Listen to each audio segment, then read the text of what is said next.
Hi my dear sweet family, ఈరోజు మరో మంచి కంటెంట్తో మీ ముందుకు వచ్చేసాను. ఈ కంటెంట్ అందరికీ చాలా ఇంపార్టెంట్, ఎందుకంటే ప్రతి ఒక్కరూ ఫేస్ చేస్తున్నటువంటి ప్రాబ్లం కాబట్టి. కంటెంట్ నేమ్ వచ్చి ఫైల్స్ అంటే మొలలు పెళ్ళైన వారిలోనే ఎందుకు ఎక్కువగా వస్తాయి అనేది కంటెంట్ నేము. ఇక వివరాల్లోకి వెళ్తే, ఈ మొలలు ఫైల్స్ అనేటివి పెళ్ళైన వారిలోనే ఎందుకు ఎక్కువగా వస్తాయి అంటే, ముఖ్యంగా వీరిలో విచ్చలవిడితనం చాలా ఎక్కువగా ఉంటుంది. విచ్చలవిడితనం అంటే అదేదో చెడ్డ పని అనుకోకండి, ఇది మంచి పనిదే. కాకపోతే కొంచెం విచ్చలవిడిగా ఉంటాయన్నమాట. అవి ఏమిటనేది ఇప్పుడు చూద్దాం. నెంబర్ 1, తినవలసిన దానికంటే ఎక్కువ ఆహారం తీసుకోవడం, తాగవలసిన దానికంటే తక్కువ నీరు తీసుకోవడం. ఎందుకంటే చూడండి, కొత్తగా పెళ్ళయి ఉంటుంది కాబట్టి బంధువుల ఇళ్ళకు తిరగడం ఎక్కువగా ఉంటుంది. అంటే ప్రతిరోజు పండగే, తినే తిండిలో ఒక లిమిటేషన్ అనేది ఉండదు. బలవంతపు ఆహారము ఎక్కువగా ఉంటుంది. తాగవలసినంత నీరు తాగడానికి కనీసం పొట్టలో వెలితి కూడా ఉండదన్నమాట. ఎప్పుడైతే సరిపడినంత నీరు తీసుకోలేమో అప్పుడు ఖచ్చితంగా విసర్జించాల్సిన మలము గట్టిపడిపోయి విసర్జనకు చాలా కష్టంగా ఉండడం వలన విసర్జన రంధ్రం చుట్టూ ఉన్న నరాలు ఉబ్బి కణితిలలాగా వచ్చి ఈ రంధ్రాన్ని కప్పివేసి విసర్జన క్రియ మరింత కష్టతరం చేస్తాయి. అప్పుడు మనము విసర్జించుటకు మనం ఎంత ఒత్తిడి చేస్తామో అప్పుడు ఆ నరాలు మరింతగా ఉబ్బి మరింత కష్టతరంగా చేస్తాయి.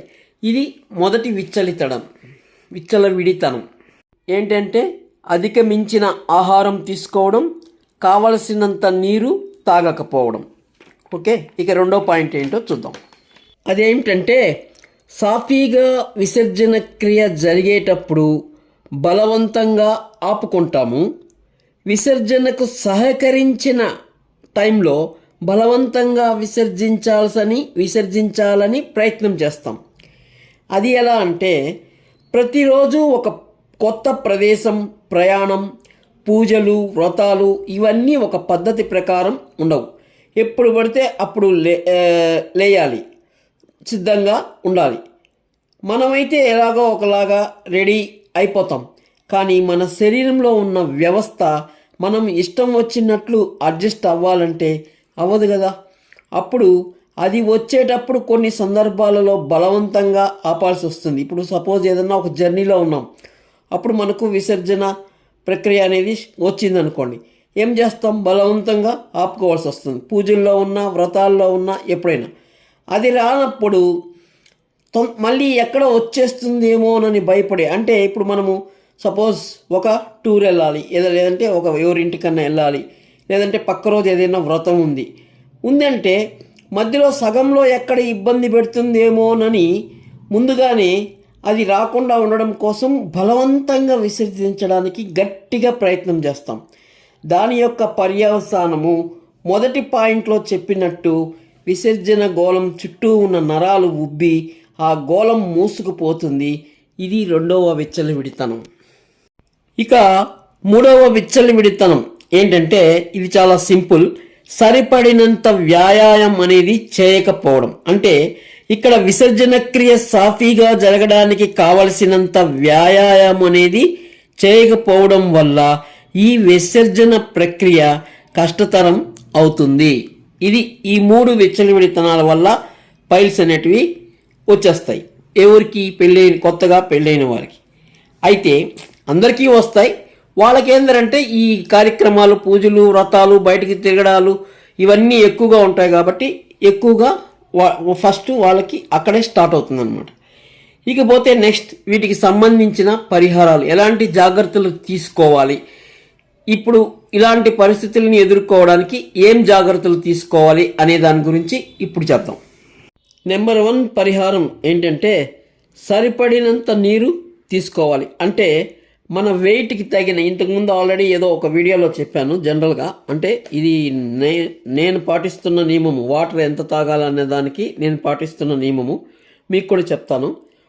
ప్రతి 20 కేజీల బరువు ఉన్న వ్యక్తికి 1 లీటర్ చొప్పున ఎన్ని కేజీలు ఉంటామో అన్ని లీటర్లు. సపోజ్ ఇప్పుడు నా వెయిట్ 90 కేజీస్, సో నేను 4.5 లీటర్ వాటర్ తీసుకుంటున్నా. ఇది నేను ఎక్కడో కొంతమంది సజెషన్స్ కావచ్చు, గూగుల్లో ఇన్ఫర్మేషన్ కావచ్చు, లేదా కొంతమంది డాక్టర్లు ఇచ్చిన సలహాలు కావచ్చు, ఏదేమైనా కావచ్చు. బట్ మీరు ఎంత తీసుకోవాలా అన్నది మాత్రం నేను చెప్పడం లేదు. అది మీరు మీ డాక్టర్లను, మీ వెల్ విషర్స్ను, శ్రేయోభిలాషులను అడిగి కనుక్కొని తెలుసుకొని ఎంత నీరు తాగాలనేది తీసుకోండి. అయితే అట్లీస్ట్ ఎట్లాంటి మనిషి అయినా కనీసం అయితే 3 లీటర్లకు తక్కువ కాకుండా నీళ్లు తాగాలి. సో ఇక్కడ మనం సరిపడినంత నీరు అంటే ఆ 3 లీటర్లే అనుకుందాం. అంత నీళ్లు మాత్రం ఖచ్చితంగా తాగాలి. ఇకపోతే రెండవ పాయింట్, ఆహారంలో ఖచ్చితంగా కీరదోసకాయ, పపాయ, జామకాయ, అలాగే తోలుతో కూడినటువంటి ముడి పప్పు దినుసులు లాంటివి చేర్చుకోవాలి. ఉంటాయి కదా, ఇప్పుడు ఈ సుండలు అంటారు కదా, అలసంది గుగ్గుళ్ళు, అలాగా ఉలవలు, తర్వాత ఇలాంటి తోలుతో కూడి అనపకాయలు, చిక్కుడుకాయ విత్తనాలు, ఇట్లాంటివి తోలుతో కూడినటువంటి పదార్థాలను ప్లస్ పప్పాయి, జామకాయ ఇలాంటివి బాగా ఎక్కువగా తింటే ఎప్పుడైతే మీకు ఆ మోషన్ అనేది ఎంత ఫ్రీగా వెళ్ళిపోతుందో పైల్స్ అనే సమస్య నుంచి అంతా బయటపడిపోవచ్చు అన్నమాట. పైల్స్కి మెయిన్ విరుగుడు ఏంటంటే మన యొక్క మల విసర్జన ప్రక్రియ అనేది సింపుల్గా జరిగిపోతే, ఎలాంటి కష్టం లేకుండా జరిగిపోతే, ఆల్రెడీ కొద్దిగా పైల్స్ ఉన్నా కూడా 1 మంత్ ఫ్రీగా మోషన్ అనేది ఫ్రీగా పోయాము అంటే ఆటోమేటిక్గా మీ పైల్స్ ఏవైతే గోడలు ఉబ్బిపోయి ఉంటాయో అవన్నీ మళ్ళీ మామూలు స్థితిలోకి వచ్చేస్తాయి. ఇది అందరికీ తెలియకపోవచ్చు, చాలామంది నాకు తెలిసిన వాళ్ళల్లో ప్రాక్టికల్గా చెప్పిన విషయం అన్నమాట.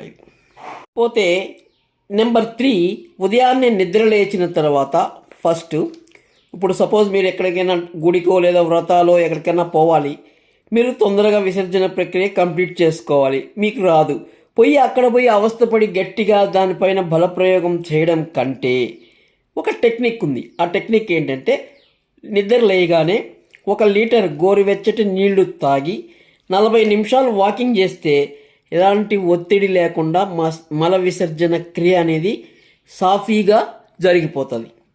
సో ఇది పాటించుకోవచ్చు. నెక్స్ట్ నెంబర్ 4, ఎట్టి పరిస్థితుల్లో బలవంతంగా విసర్జించుటకు ప్రయత్నం చేయకూడదు, అలాగే అది వచ్చినప్పుడు బలవంతంగా ఆపుకోకూడదు. ఈ పాయింట్ గుర్తుపెట్టుకోవాలి. పోతే నెంబర్ 5, ఈ పాయింట్ చెప్పే ముందు అందరికీ ఒక విన్నపం చేసుకోవాలి.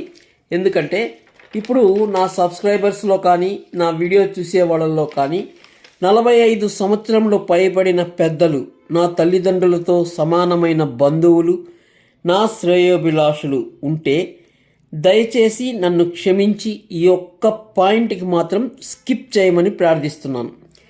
ఎందుకంటే నూతన దంపతులకు చాలా ముఖ్యమైనది, మీ అందరికీ తెలిసినది. పైపెచ్చు ఈ యొక్క ఆర్టికల్లో ఈ పాయింట్ చెప్పడం అనేది కంపల్సరీ అనమాట. ఈ పాయింట్ చెప్పకపోతే నేను రాసుకున్నటువంటి ఈ ఆర్టికల్కి బలం చేకూరదు, అందువల్ల చెప్పాల్సి వస్తుంది. సో నేను పైన చెప్పినటువంటి నా తల్లిదండ్రులకు సమానమైన వాళ్ళు ప్లస్ నా శ్రేయోభిలాషులు ఎవరైనా ఉంటే ఇప్పుడు ఈ ఒక్క పాయింట్ మాత్రం దయచేసి స్కిప్ చేసుకోండి. ఇప్పుడు నా నోటితో మీరు వినకూడనిది కాబట్టి పొరపాటున మీరు కానీ విని ఉంటే మాత్రం నన్ను మనస్ఫూర్తిగా క్షమించండి.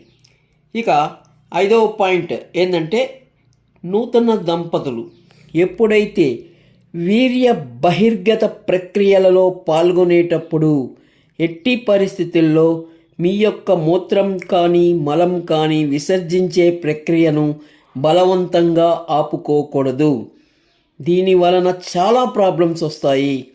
ఇంకా అంతకంటే నేను ఎక్కువ చెప్పలేను.